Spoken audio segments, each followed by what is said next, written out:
Back. Today I have a short video on a Honda Accord 2003 3.0 six-cylinder.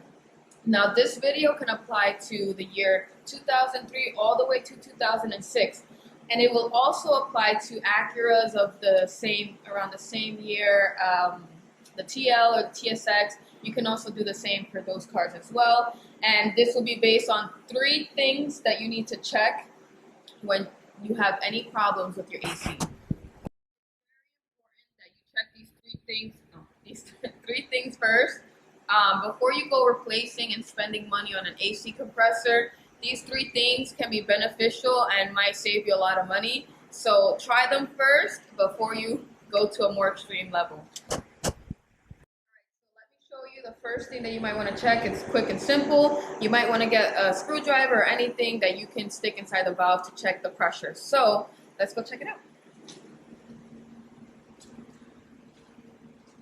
So here is the pressure that connects to the AC. Without the pressure that comes from here, your AC won't work. You can have your relays, you can have your fuse, you can have a good compressor. Without the pressure from this piece right here, you won't have your AC working. So I have a small little tool here. You have the high valve and the low valve. It'll have an H and an L. So you want to check the low valve pressure. So you just unscrew the cap, quick and simple. Like this will work. Inside, first, do not put your face over it. Do not get close to it. Keep yourself away from this. You can just do it at arm length. There's a piece here. You can tap it lightly with your tool, and we'll just lightly just push it inward. Sorry. You hear that noise? That's the noise that there is pressure in this area, so we can go on to the next thing. So it seems to have the good pressure, strong pressure for the AC system. So Freon's there. This part is good and working, so make sure you put your cap back on. Very important that you put it back on and don't lose it or misplace it. And now we can check our little computer system. That you have a strong pressure coming from this area of your car on the low valve. We're going to check the AC fuses and relay to make sure that that's all good and all in order. So that's the second step that I wanted to show you.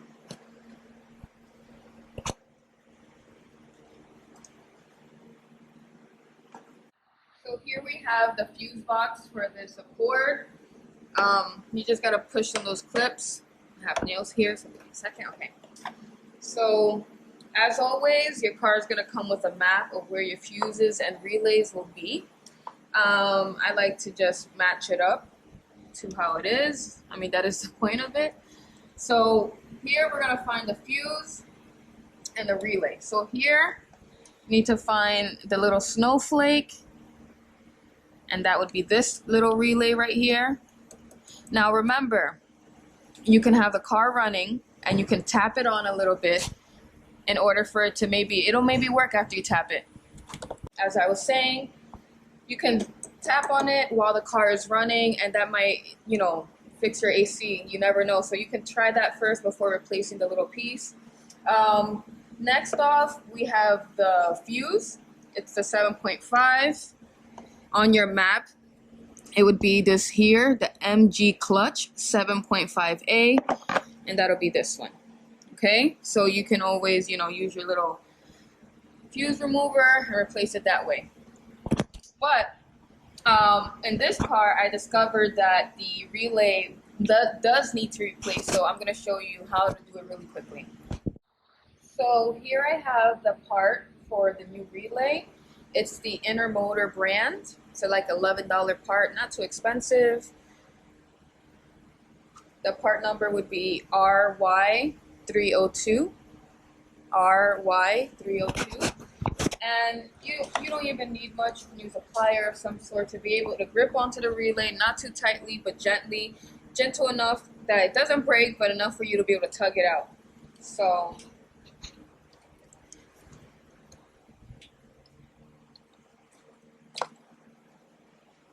here you'll notice that your relay has a special setup here, and there's only one way to put in the new part, so you have to make sure you get it right.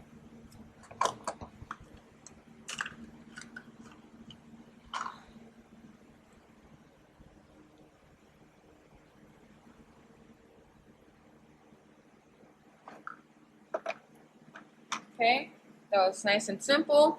Relay is replaced, and replacing the fuse if needed is just as simple. That was it. Nice, simple, quick.